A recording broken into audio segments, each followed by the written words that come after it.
को नमस्कार। जय सिया राम, हर हर महादेव। आज हम आपसे बात करेंगे कि सुग्रीव और बाली के बीच शत्रुता का क्या कारण था एवं श्री रामचंद्र जी ने सुग्रीव से ही मित्रता क्यों की। वो चाहते तो बाली से भी मित्रता कर सकते थे, सुग्रीव से ही मित्रता क्यों किए और सुग्रीव से ही सहायता क्यों मांगे। बाली तो सुग्रीव से भी अधिक शक्तिशाली दिखाई देते थे और उनका बहुत यश भी था, पूरे प्रसिद्धि भी सारे संसार में बाली की बहुत प्रसिद्धि थी कि वो बहुत शक्तिशाली है। तो उसको छोड़ करके श्री रामचंद्र जी महाराज माता सीता की खोज के लिए सुग्रीव से क्यों सहायता लिए। तो आज इसी के बारे में हम आपसे बात करेंगे और उस कथा के बारे में बताने का आपको प्रयास करेंगे। तो बाली और सुग्रीव दोनों सगे भाई हैं और वे दोनों किष्किंधापुरी में रहते थे। बड़ा भाई होने के कारण बाली किष्किंधापुरी के राजा थे। सुग्रीव पिता की भांति बड़े भाई का आदर करते थे। तो इस तरह से वहां पर सुखपूर्वक वे दोनों भाई मिलजुल करके रहते थे। तो एक बार क्या होता है कि एक राक्षस किष्किंधापुरी में आता है और बाली को युद्ध के लिए ललकारने लगता है। जब युद्ध के लिए ललकारने लगता है तो जो वीर होता है, योद्धा होता है एवं शक्तिशाली होता है, वो शत्रु की चुनौती को स्वीकार कर लेता है। वही वीरता बाली के अंदर थी। वे उस चुनौती को स्वीकार कर लिए और उस राक्षस से लड़ने के लिए किला से बाहर निकले, द्वार पर आए, साथ साथ सुग्रीव भी आए। दोनों भाइयों को जब उस राक्षस ने देखा तो डर गया, डर करके भागने लगा। भागते भागते वह राक्षस एक गुफा में प्रवेश कर गया। इधर बाली और सुग्रीव भी उसके पीछे पीछे वहां तक पहुंच गए। उन्होंने देख लिया कि यह राक्षस इस गुफा में गया है। तो बाली सुग्रीव से कहते हैं कि सुग्रीव, तुम यहाँ रह करके, बाहर में रह करके मेरी प्रतीक्षा करना और मैं इस गुफा में जा करके उस राक्षस का प्रतिकार करूंगा, उससे युद्ध करूंगा और उसको दंडित करूंगा। और जब तक मैं न आ जाऊं तब तक तुम यहीं पर रहना। और ऐसा कह करके बाली उस गुफा में चले गए और जाने के बाद उस राक्षस को ढूंढने लगे, बहुत खोजने लगे। और अंदर में वह राक्षस मिला और उसके साथ बाली का घोर संग्राम हुआ। इधर सुग्रीव गुफा के बाहर खड़े होकर के बाली के आने का प्रतीक्षा कर रहा था और उधर बाली और उस राक्षस में भयंकर युद्ध हो रहा था। इसी प्रतीक्षा में 1 वर्ष हो गया। सुग्रीव वहीं पर अपने भाई के आने का प्रतीक्षा कर रहे थे। अचानक देखते हैं कि उस गुफा से रक्त की धारा बहने लगी, जिससे सुग्रीव हड़बड़ा गए, घबरा गए, दुखी हो गए। उन्हें लगा कि उस राक्षस ने हमारे भाई बाली का वध कर दिया और हम यहाँ रहेंगे तो हमारा भी वध कर देगा। इसलिए सुग्रीव क्या करते हैं कि एक बड़ा सा चट्टान ले करके उस गुफा के द्वार को बंद कर देते हैं। द्वार को बंद करके आ जाते हैं अपने महल किष्किंधापुरी और सारा समाचार ये प्रजाजनों और मंत्रीजनों को सुना देते हैं। सभी लोग बहुत दुखी होते हैं। सभी को लगता है कि उस राक्षस ने बाली का वध कर दिया।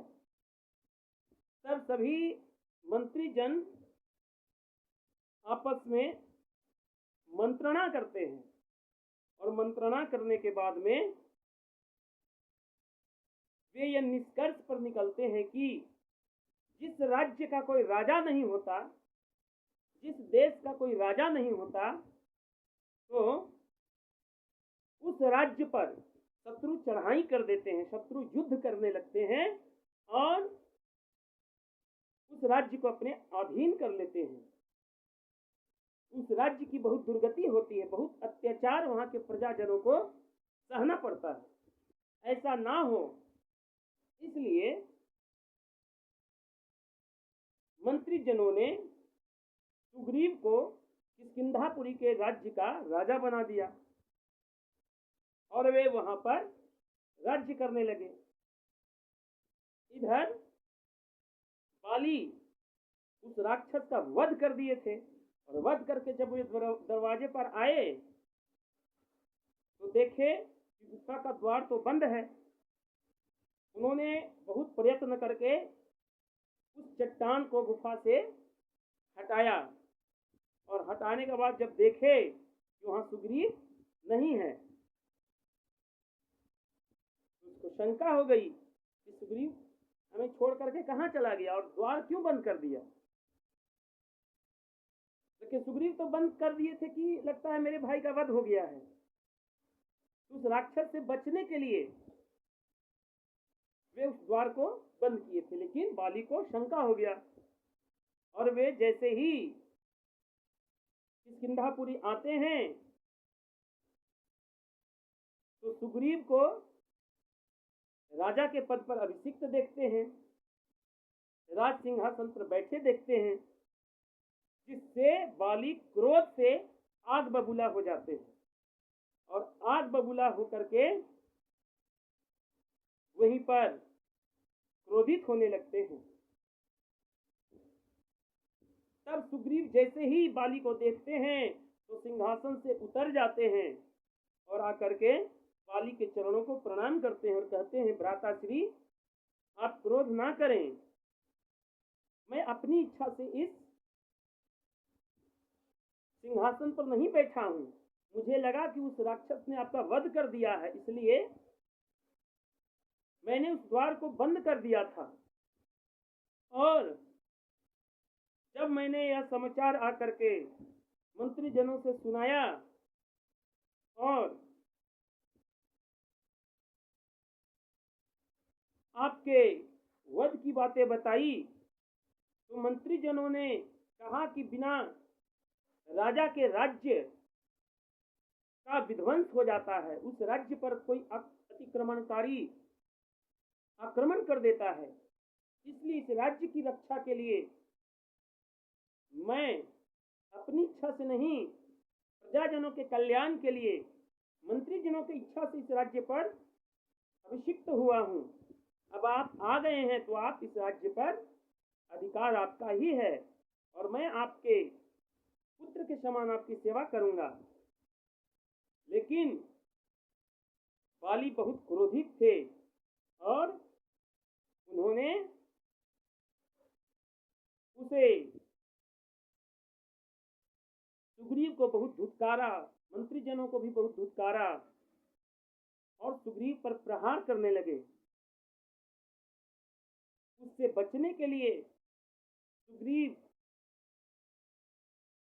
मतंग वन की ओर आ गए, जहां पर मतंग मुनि का आश्रम हुआ करता था।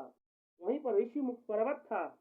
वहीं पर वो बाली से बचने के लिए आ गए और वहीं कुछ अपने मंत्रीजनों के साथ, अपने शुभचिंतकों के साथ रहने लगे। क्यों? क्योंकि ऋषिमुख पर्वत मतंग मुनि द्वारा श्रापित था। वहां बाली नहीं आ सकता था। यदि बाली आता तो उसकी मृत्यु हो जाती। इसीलिए सुग्रीव उस क्षेत्र को सुरक्षित जान करके वहीं पर रहने लगे। और इधर बाली उनकी स्त्री को भी हरण कर लिया। स्त्री को भी अपने बल पराक्रम के बल पर उनसे छीन लिया, सुग्रीव से छीन लिया। और दुखी मन से सुग्रीव ऋषिमुख पर्वत पर रहने लगे। यही बाली और सुग्रीव के शत्रुता का कारण था। और श्री राम ने बाली को छोड़ करके सुग्रीव से इसलिए मित्रता की, क्योंकि जब व्यक्ति को स्वयं कोई दुख सहना पड़ता है तब वह दूसरे के दुख को समझ पाता है। जो हान उस सुग्रीव की थी वही हाल श्री रामचंद्र जी महाराज का था। इसीलिए बाली शक्तिशाली तो था, बलवान था, लेकिन उसके पास धर्म नहीं था। वह दुराचार पर उतर गया था, अहंकारी था, दुरात्मा हो गया था। लेकिन सुग्रीव के पास भले कुछ नहीं था, लेकिन उसके पास धर्म था। इसीलिए भगवान श्री राम ने बाली को छोड़ करके अपनी सहायता के लिए सुग्रीव की सहायता ली। क्यों? क्योंकि जिसका स्वयं चरित्र गंदा है वो दूसरे स्त्री की क्या रक्षा करेगा। इसीलिए बाली तो स्वयं अपने भाई के स्त्री का हरण कर चुका था। तो इसलिए श्री रामचंद्र जी ने बाली को छोड़ करके सुग्रीव से मित्रता की और उनसे सहायता मांगी। और सुग्रीव भी श्री रामचंद्र जी की सहायता के लिए तैयार हो गए। बाकी सभी भाइयों को जय सिया राम, हर हर महादेव। आगे की कथा आप सभी से अगले दिन बताया जाएगा।